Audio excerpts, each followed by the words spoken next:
Good afternoon.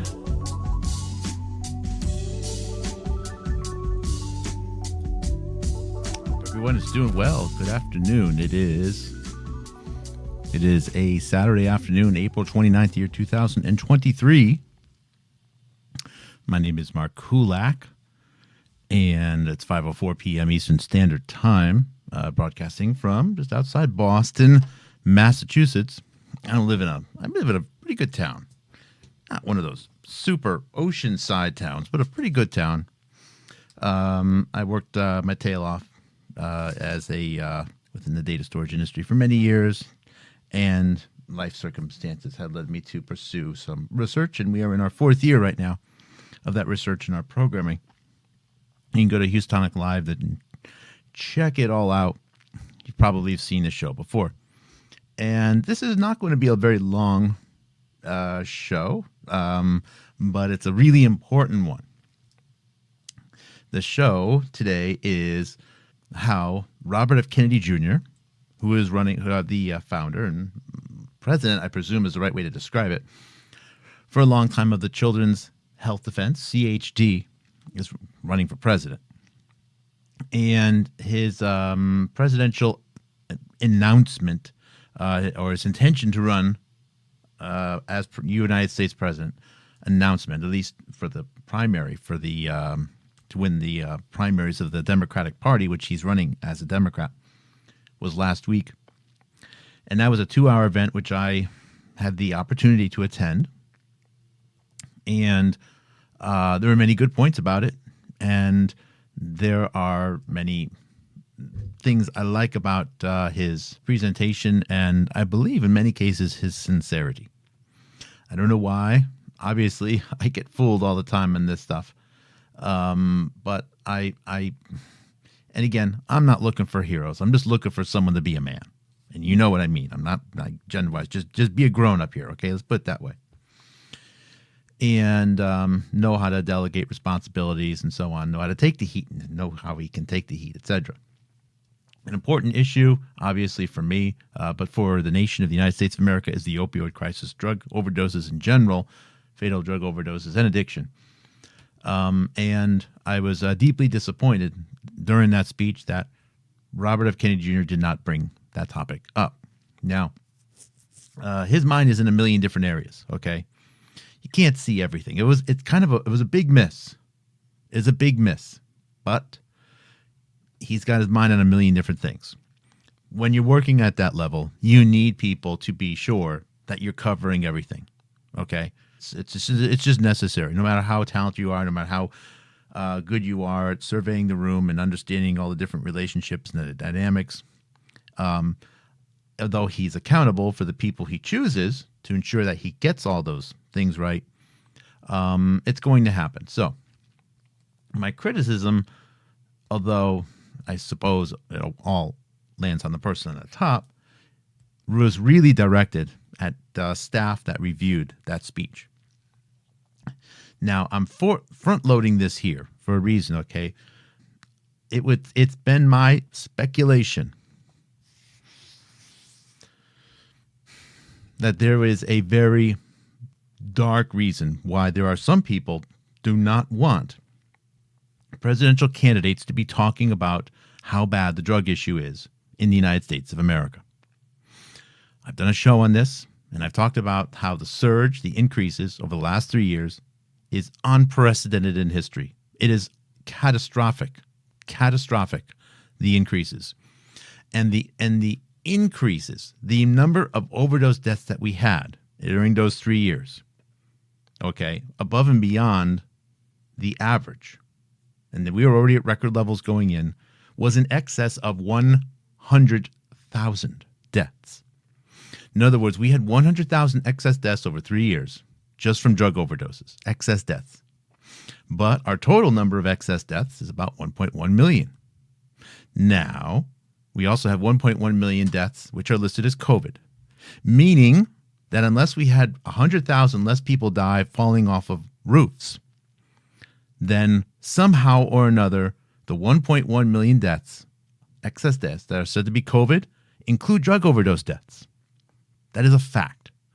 So these 100,000 excess deaths from drug overdoses approximately equal the number of flu deaths, which were reclassified as COVID deaths. Many have said, oh, we read COVID as a joke because they just took flu deaths and said that they're COVID. Wrong. We had the excess deaths. The excess deaths must be accounted for. Calling one type of death another type of death does not give you an excess death, meaning approximately 100,000 of the total excess deaths blamed on coronavirus are actually drug overdoses.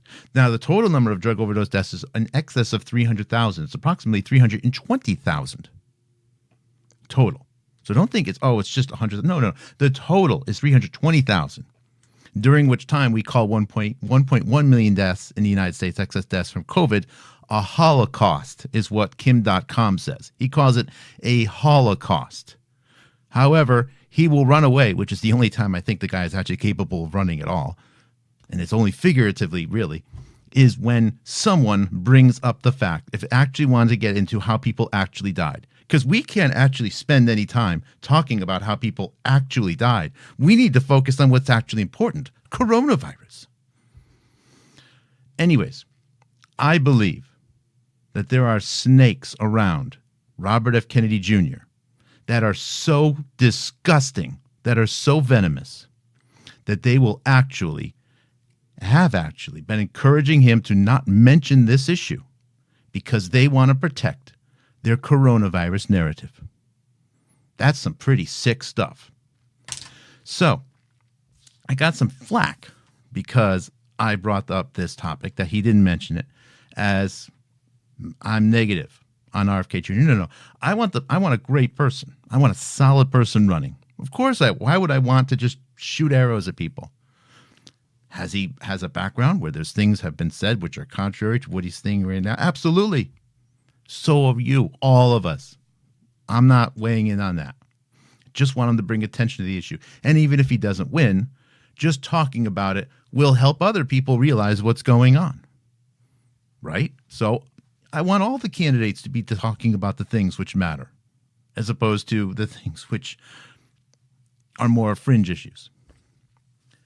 So, with that said, if I want to dish it out, then I got to give credit when it's corrected. And thank goodness, within a week, I see that here he is on, I don't know what show this is, maybe CNN. He's being interviewed, and he mentions the drug crisis. He mentions the number of drug overdoses. He mentioned a number anyways. Well, at least he mentioned that we have this drug issue going on in the United States of America. I believe that it's feedback and criticism from people like myself, not that I'm really all that important, but aggregated with other people online, which push pressure. And I like to see when a candidate responds to the pressure, the will, the desire of the masses. That's a good sign, actually. That's a good sign. That doesn't mean that they're flipping and flopping, especially if it's a genuine need and desire that impacts a lot of people. So there's something good here, but there's also something still not good. So let's watch, let's witness what unfolds here, and then we're going to go over that we still have a problem. This week, a COVID crisis group released a big report. It cited our collective national incompetence. I'm sure you're familiar with it. I worry about our scientific preparedness for the next COVID, whatever it might look like. I also worry, though, about a diminished faith in institutions. In your case, you're so suspect, disbelieving of the FDA, the CDC. Where will you go if you were president for scientific information? On whom will you rely? I'll rely who are the same sources that I rely on now, which is PubMed, which is, where the repository in the archives for peer-reviewed publication. And I will, listen, CDC and FDA, these are the same agencies that brought us the opioid crisis. They told us that opioids were safe and effective and were good for us. And now we have 56,000 American young people dying every year, more every year in the 20-year Vietnam War, because these agencies got their science wrong. And they got it wrong because they're controlled by pharmaceutical companies. Oh, what we have to do as people as Now, I don't believe the interviewer responds back. It's kind of a crazy thing. 50,000 people dying of drug, and they're mostly young. Stop wasting my time is what the interviewer is almost effectively says. Now, I don't know here. He says, Robert F. Kennedy says 56,000 a year. It's a big number. It definitely reflects the major increases since the year 2000. He does mention opioids. Now, I don't know if he breaks in down that is the opioid number, which includes OxyContin, which includes fentanyl, which includes carfentanil, and a couple of other variants of it. It can include people that die of multiple drug overdose, multiple drugs use at the same time. Many cases, when someone has multiple things in their system, it's listed multiple, which I think might be a separate cause of death or death code, or they tend to lean more towards the amphetamines, the cocaine. But this said, the 56,000 is high, but it's not the right number. Now, the number of drug overdose deaths from just opioids is in the year 2020, I think 56,000. And I think the total drug overdose number is 72,000, if I'm not mistaken. So he might have that number right for the year 2020. However, the total number of drug overdose deaths for the year 2021 is 118,000. And for the year 2022, I think it's 112,000 or 113,000. So I don't know why. All right. I could be getting fooled here.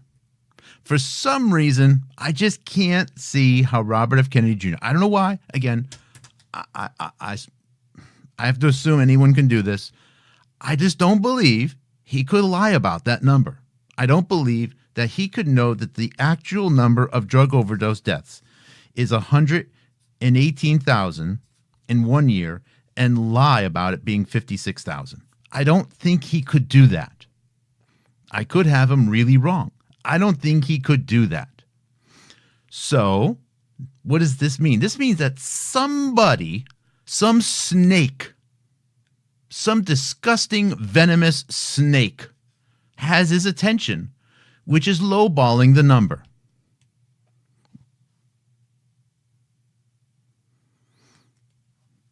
I see someone here who responded to criticism. I see someone here who I've seen on interviews be a man, be a grown-up about his mistakes with respect to drug use. Not all of it. I mean, there's limits, right? You don't talk about everything. But if I had an opportunity to offer RFK Jr. a chance to speak to, let's just say, a group of young men that was in a rehabilitation center, that was in a clean living facility, I think he could talk with them. And I think that they would respect him, not because he's a Kennedy, but I think that he could be grown up about it. All right? I think he could project it in a way that, look, it's a serious problem. You shouldn't feel shame about it. Addiction is something, once it's triggered, you almost have to deal with it your whole life. I believe that. I don't think he actually knows the real number. And until these snakes that are around him, these venomous, lying, sick snakes, which will mislead Robert F. Kennedy Jr. about the scope of this and have him realize that we are actually rolling in, backfilling missing flu deaths with drug overdose deaths, I'm not sure he can win. What type of people would latch on to him and would actually misguide him? And, of course, be at the disservice of the United States of America. What kind of snakes would do that? And I leave that up for you. I leave that for you to decide. I hope some of his advisors see this.